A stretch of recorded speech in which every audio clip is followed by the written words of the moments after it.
My apologies for this chaotic start of the AIMM meeting today. I want also to send regrets from Katerina, who's abroad in Europe and could not make it for today's meeting.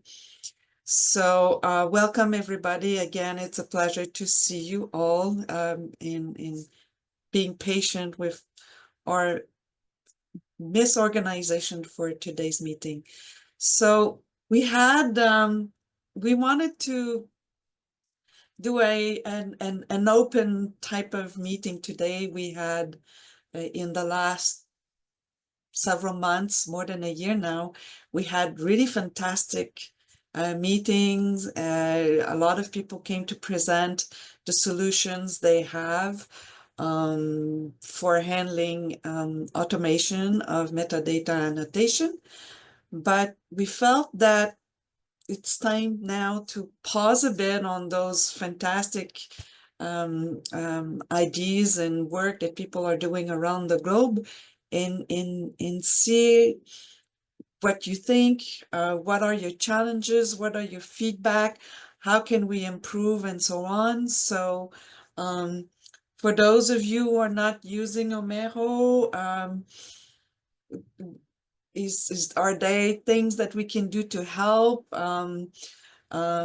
Please let us know how we can improve, how we can help each other, what's working, what's not working, what are the challenges, and so on.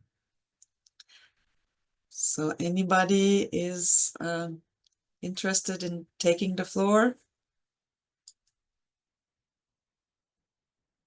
Hello, Hannah, please. Hi. So I work at MDIBL. I think we've met previously, but we so far haven't used Omero, and it's on my list of objectives as part of my role in the facility. And so what I've been trying to really nail down is how I can convince PIs to work with me, to let me help them facilitate image transfers and things like that. And then also nomenclature for files, because everyone names things differently. And I recommended for our labs that we use kind of a standardized nomenclature so that when we are uploading images to repositories, that they're easy to read. Everyone gets, like, they can see the file name and understand immediately what it is. So I guess my question is do you guys have any particular ways that you go about working with groups data? Do you typically have them upload everything on their own? Do you do that for them? Is there sort of a process there? Excellent question, Hannah. So let's start with the first one. How do we convince PI to encourage Hannah to go into Omero? Does anyone has an opinion? Tom?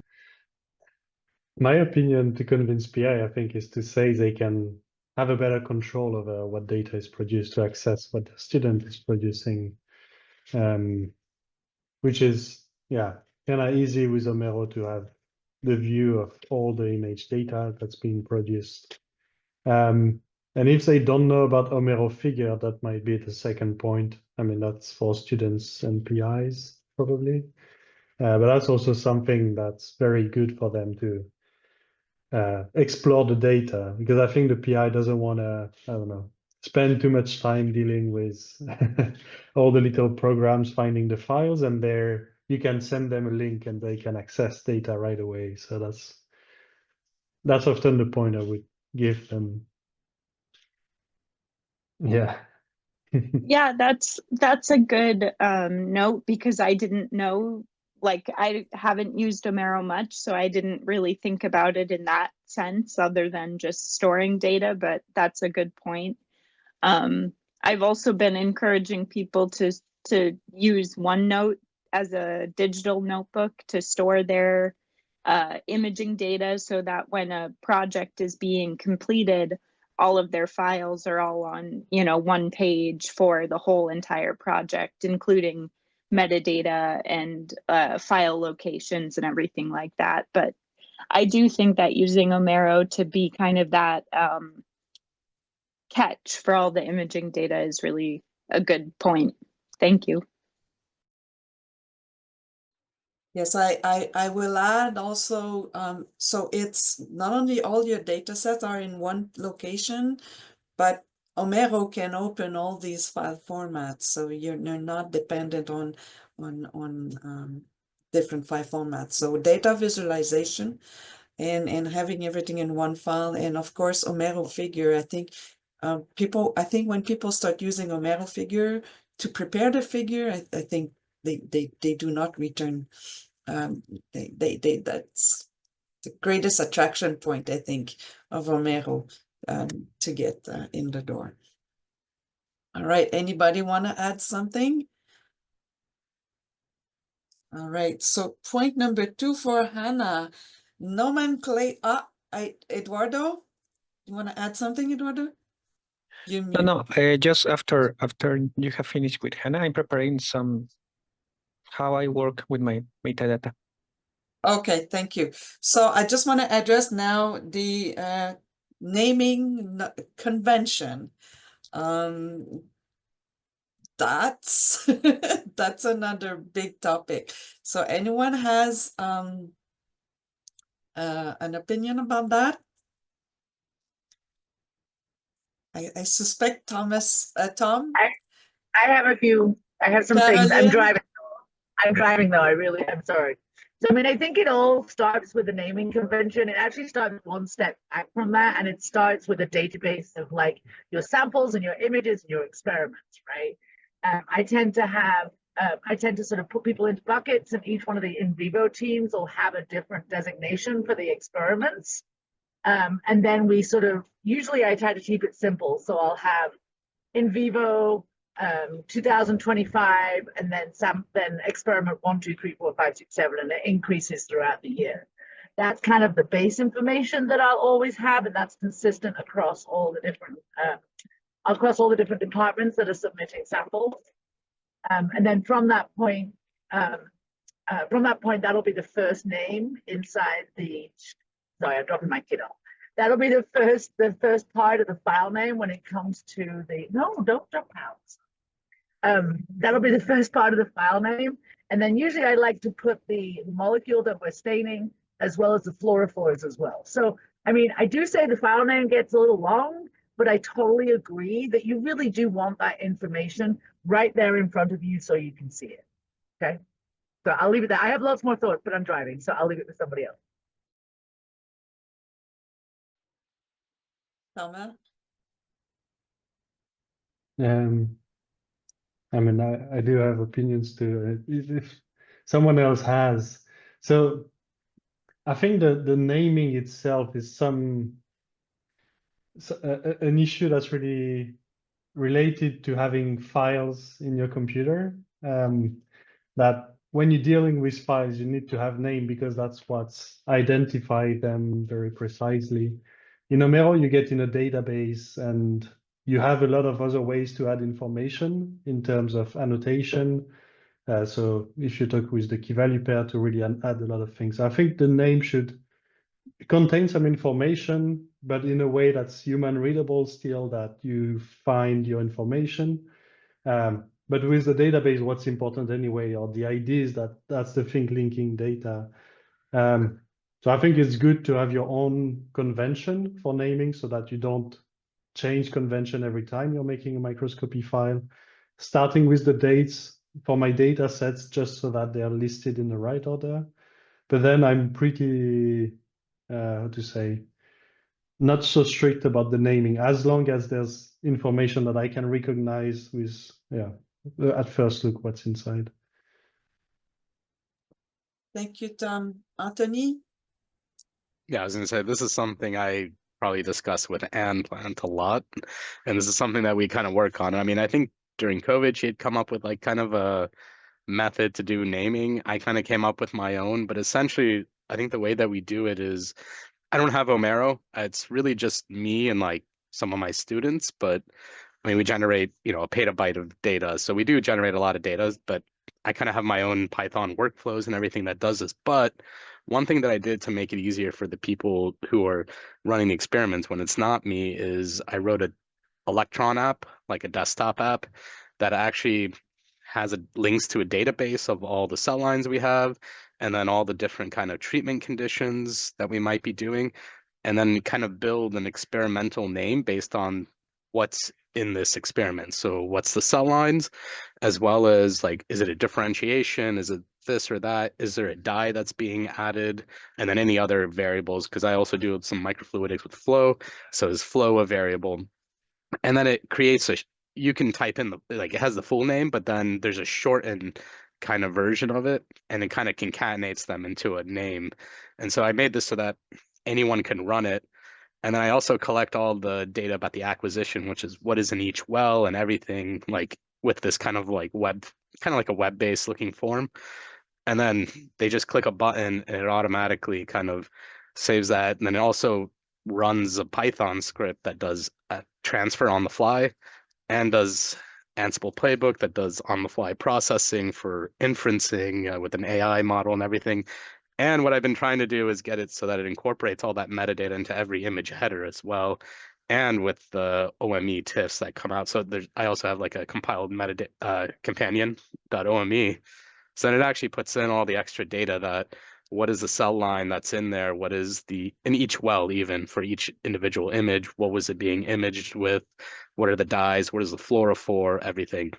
So that's at least the system that I've been kind of building here, kind of from scratch though. So I don't have Omero.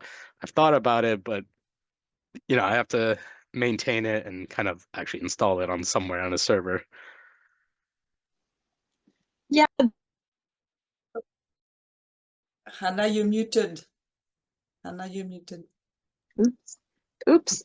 Yeah, that's really been like my goal is to have the file names be readable so that when we are uploading them, we can extract all the information that needs to go into those metadata files from the image names. So for example, we have the experiment ID, condition, replicate, whatever.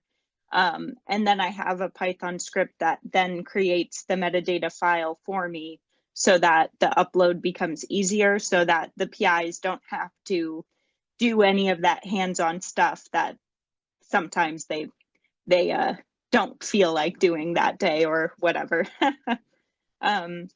So that's kind of like where I'm thinking about doing some automation, is just if I can create a script to name the files once they've been taken, like they can use whatever naming they want, and then I will rename the files for them at some point once they're ready for upload to Omero, and then use the metadata catch-all to explain all the experimental stuff.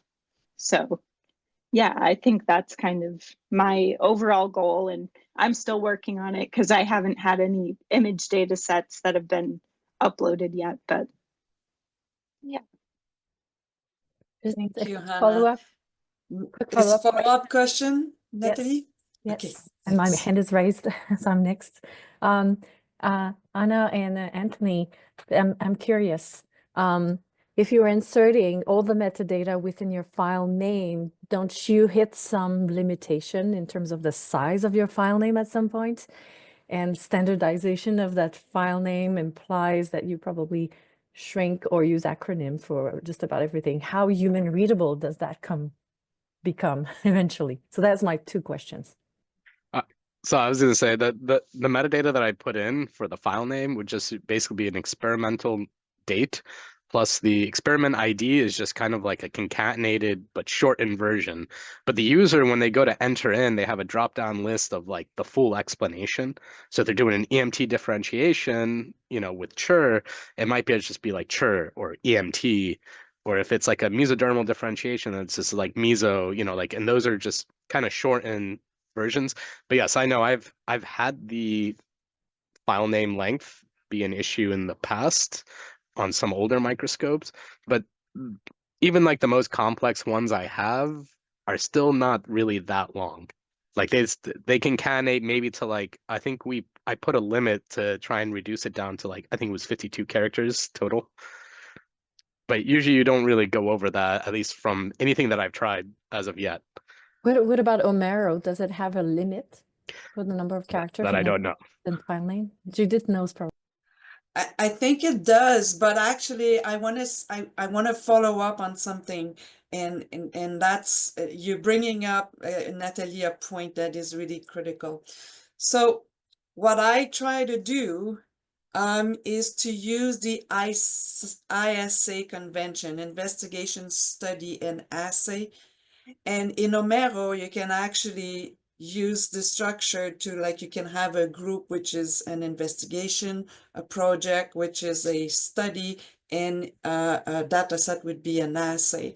And at each of those levels, you can also make full power of the tagging and key value pairs that you can add into Homero, because essentially at one point, there is information that does not necessarily need to be attached in the file name, but you can still attach it to different level in Homero so that in the end you can search for these functions. The bottom line is that as a group, before uploading data, it's really a good strategy, and I'm sure Tom is advocating for that. It's a good strategy for a group of people working together on a potential project to agree and sit down together and plan ahead of time what would be in the name file, but what will be in the tagging, what will be key value pairs, and at what level this will be added. So these are very important discussions that I recommend to have early on in a project. Oh, and one last thing, date. If you want to use date, please use ISO format, year, month, and day, and time, hours and minutes. This, if you only need to do one thing, I think using ISO for the date format is super important. Okay, Eduardo has been super patient, so if now I would like to leave it to Eduardo. Yeah, may I share my screen? Sure, hold on. Yep, please go ahead. Okay, so in context, I was not aware of Homero until I was on I believe that it was a BINA event, 2022, but my workflow does not include Homero. I also have like trust issues, so I'm not so comfortable sharing my data. So the data that I have has this kind of metadata. It's a simple plain. Oh, it's not here. It's a simple plain text. Should be here. Sorry, as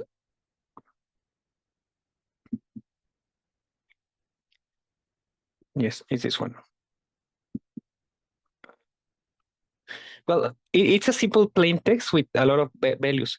I copy the values manually into a Google spreadsheet form, and this Google spreadsheet has like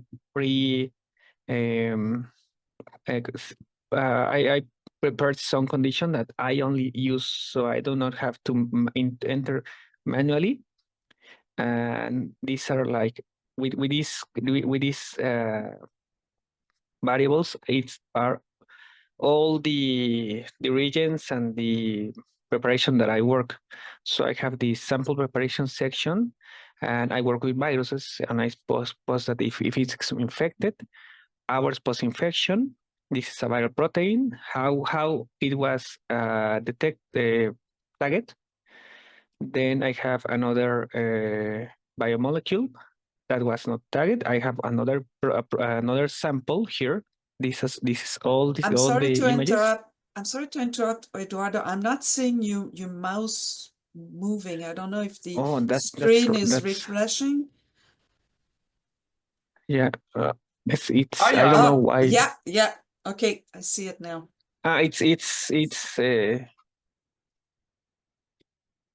It's small, right? Mass speed score. It is a bit Okay, small. yeah. It's small because it's a high resolution screen. But sorry, I will try to make some emphasis. So this is another condition. I have this. This is a name. The name also has the main information of how I'm preparing. I use the metadata for the date, and as you can see, all my metadata is added manually. I have sample preparation. I do DNA paint, so this is the fluorophores that are in the sample. I like to explicit indicate that if not present is not present. So I'm sure that I have reviewed that condition. These are not these are more separation. And in case of the imaging parameters, I have my lasers, all the lasers that the microscope has. I put that is not active, or if it's active, at what percentage it was active. And finally, I have the imaging setup of how what was the exposure time. This is something really specific for the microscope, or is how many frames did I acquire, and an illumination angle, and like an active focal point was used. So after this, I have to build a NAS, and I have my NAS right here, and I manage with on rate. So I have my data, and I have my data here, and I move from the microscope to my NAS, and then my NAS it uploads to a cloud, so I can have like two copies of the important data. So I have my data from the microscope that is moved to a NAS here, and the NAS moves to a data. So in Mexico, it's really insecure. If someone steals my NAS, or the electricity destroys it, I have a copy of the important values. And then after having all the preparation, I have to separate in what kind of treatment it has, so I can follow the workflow. I would like to open a metadata doc file. It should be on the raw. Let me download it.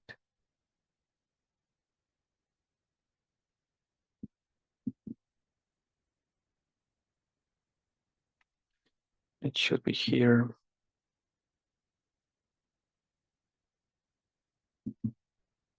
Yep, it's here.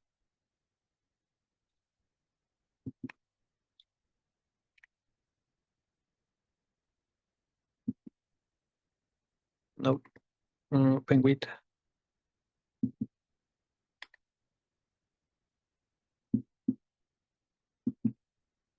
So this is the metadata. I want to open. No. So it has a lot of parameters, and these are the parameters that I have to add manually to my Excel file.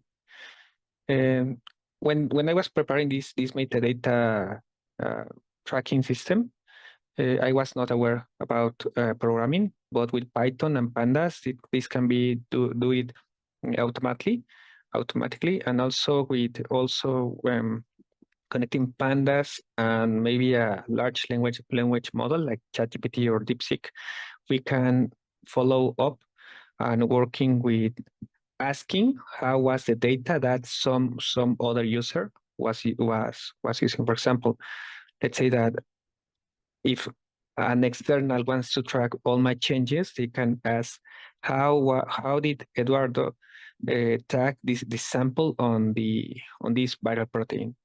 With simple text, we can have trackable data, but it's something that I have some in mind, but to make it real, I think it's going to be more complicated, and I don't know if Homero has that features, but that's how I work with my data and metadata data. That finally this is the important file. This is my ground truth, and then after that I track everything from this important file.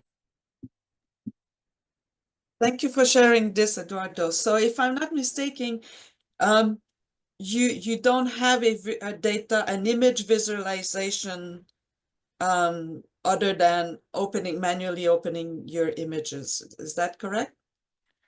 Sorry, I didn't understand. Can you repeat, please? Do you have a way to, so you have your image files and you have your metadata files, and how do they are manually connected together, and is correct? Okay. And do you have a place where you can visualize your images? Suppose that you have many different files. How do you browse through them? Is it all manual, or do you have a way to, for I example, open image by image Fiji. image? Okay. So I think Homero could help you. And I think there are ways. Can it wanna import as Excel sheet? Well, yes, we can import CSV files into Homero as key value pairs. So there are ways for doing that. The problem with my files is that they are single molecule localization files, so they are really, really big. My NAS has 28 terabytes of storage, and it was like almost fall in some time. So having everything locally, it's really difficult for me. So I have to move data from my personal PC or my laptop to the NAS, then to the cloud. And the cloud is only for because of insecurity in Mexico. But I'm moving a lot of data from one place to another, and I don't know if Homero can have that I think tracking system. Homero can help you. Without going into too much details, I'm fairly confident that you would find Homero quite easy. Now, would it be a direct transition from your current system to Homero?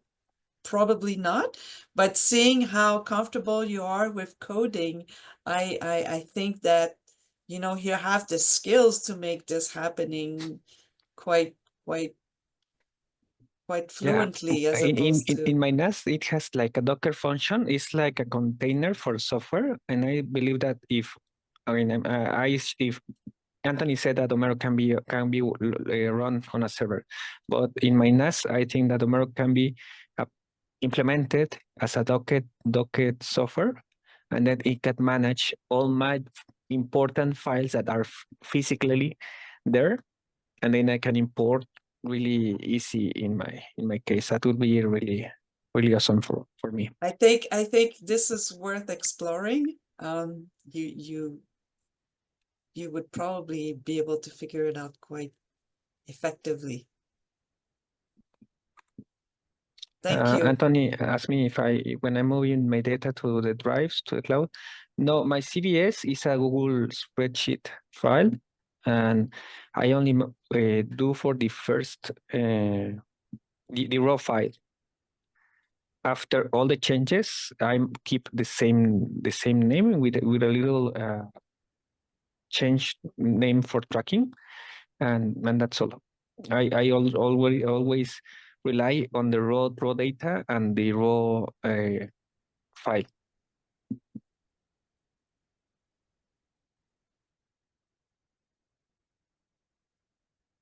Okay, thank you, everybody.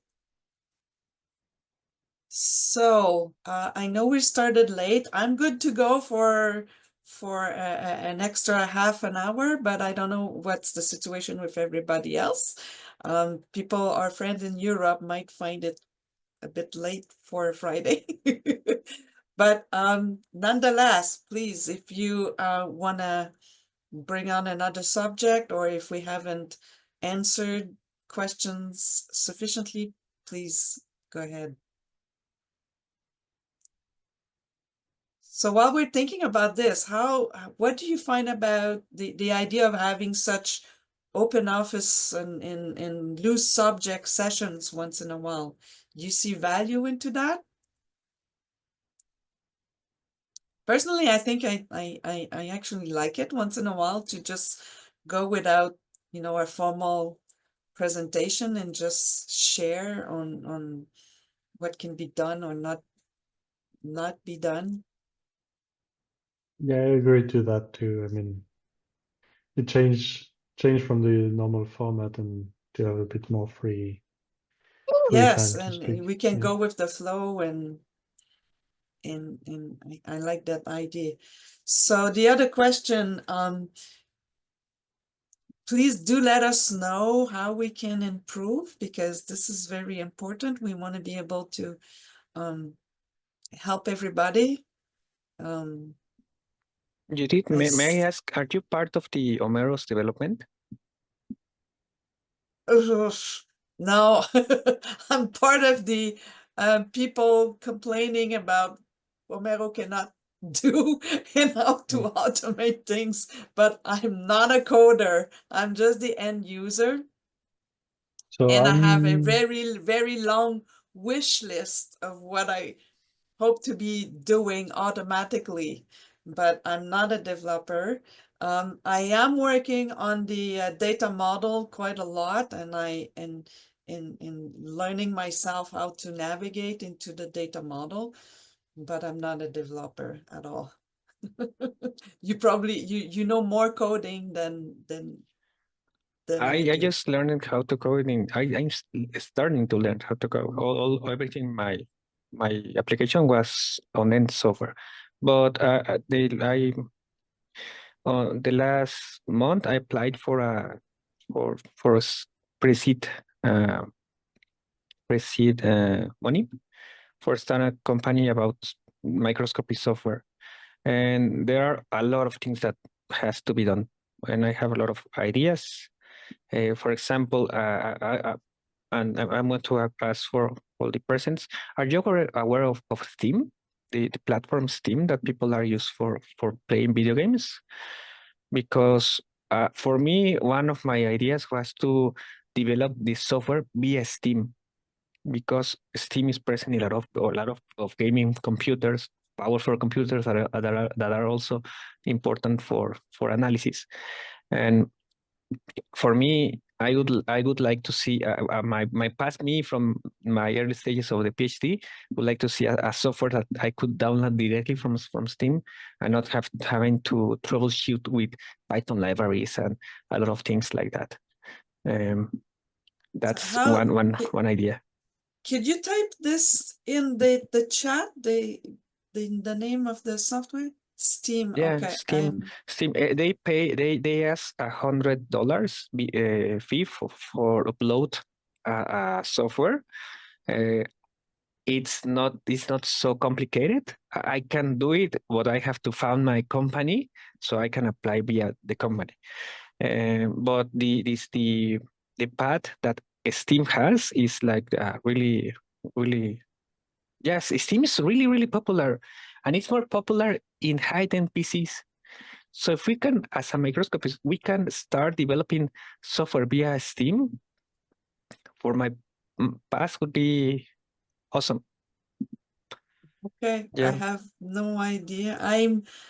Is this an open source software? Because this No, is it's a not open It's source, for but gaming. No. it's It's for gaming, sorry. Judith. Oh, okay. So I have a son. Yes. That's why I know about it. Okay. Yeah, so that's my constraint, is that in Canada we have the Canadian infrastructure wants us to use open source software. So and we try to build on existing solutions. So well, we're all free to use what we like and love. So Eduardo, you have Natalie and Caroline here that do know Steam, so maybe you guys will develop something. I also don't know how secure the Steam servers are. So if you're using an application from Steam, I don't know if you're. Steam has a really good reputation in the gaming community.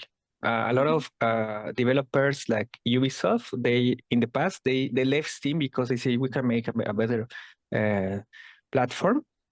But Oh, Steam is better than Ubisoft. yeah, and they came back because they say they see that they Yeah. didn't make more money. Steam has a lot of respect for the people. So for me, developing sorry, I'm thinking about the correct word in English. Delivering software via Steam would be as easy as a one click and compatible for also Linux and Mac because Steam is really active on Linux. Mm-hmm. All right, so I discovered something. Steam. Also, Steam has communities, and we can generate communities from microscopy softwares. So sorry, I missed your point. You're planning to use Steam to do visualizations, or do you want to use Steam for something else? No, Steam is a platform. It's a marketplace, and I think when I was planning to develop I was asking for money for found a company about microscopy software. My way to deliver the software was via Steam. So the user does not have to pay anything. They can play free games or free software, and Steam has the servers. They can host your software, and the delivery it's easier in that case. So it's more like a pad instead of a use for microscopy.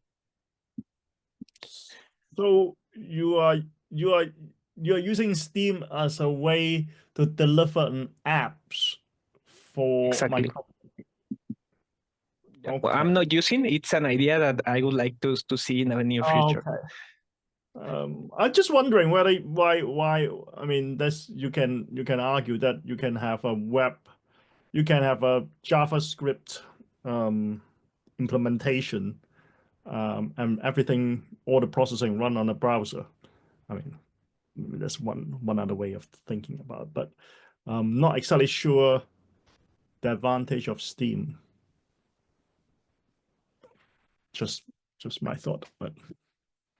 And to deliver application on a personal computer, that's that. But there's probably a lot of different as a solution or problematics when you're talking about large computing power or Exactly. using Yeah. federated infrastructures. So you could maybe, if you're interested in those, there's the bioimage analysis desktop from EMBL. That's a Docker container with pre-installed apps, and everything installed is Docker container. So Docker is also a way to deliver software.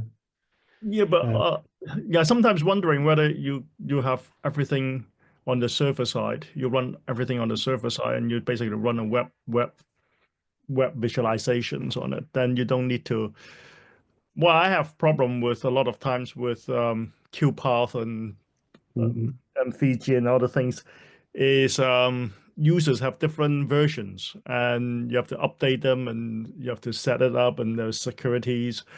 And it is very difficult, especially when you have different collaborators from different institutes, then they have different security requirements. And I find that very complicated. And sometimes I'm just wondering if everything is on the web, sort of web applications like Google Doc or whatever, then you have less of a, I mean, everything can be done on the server side using HPC and other things, and then you just delivered whatever you need to 3D or whatever on the browser side would be from a developer point of view, I thought that would be the easiest to maintain, to system administer the users, to help the users. Well, that's my kind of my view. Yeah. Kenneth, may I answer you something? Yeah. Yes, So please. in some cases, for me, the server side is really good. But if you do not have physical access to the server, in my ideas, it's like the data is not yours. If you have a physical access to your server in the same building, I mean, that would be like awesome. And also this team was like a read not power for users. A lot of people do not know that you can write an IP to the address bar in the browser, and you can access to another site.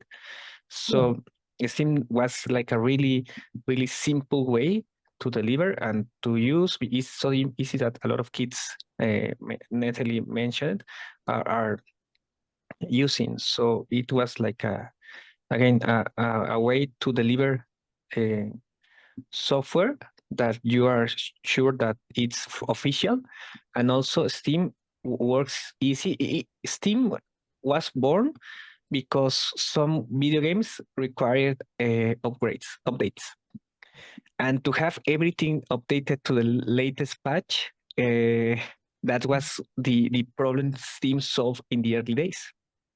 So if you are having that problem with different versions of different students, you can have everything. This was solved like 10, 15 years ago by Steam, and you can update your data to the data. And also Steam was able to download to previous versions. So if you have something that was specific for X version, you can have running without having to deal with the server side, IT people, and finally, if you have your things, for example, like I have my NAS, I don't get affected if the price of the service goes up, and that's usually the track. The prices tend to go up, so I have everything here, and my most problem is that the insecurity. But for me, that was the how to say, the solution that worked for me, because I like to have everything here. At the beginning of the PhD, Google offered us unlimited cloud, but then Google decided, no, sorry, we changed opinion. You're going to have only 50 gigabytes, and that's why I developed all of these strategies. And I want to take it to the next level. That's why I'm learning to programming also. All right. Well, thank you very much for this conversation. This is stuff that I'll need to digest, because I'm completely new to these tools that are coming around. So thank you everybody for sharing. Is there another burning question, comments that someone want to make?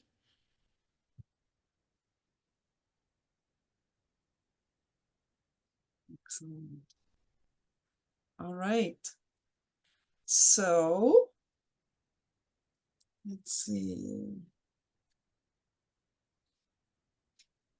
Just letting you guys know, most Yeah. of the chat is collected in the notes document, and links are in there Yes, as well. thank you, because yeah, there's a lot of stuff that I'll personally have to go back and have a look at.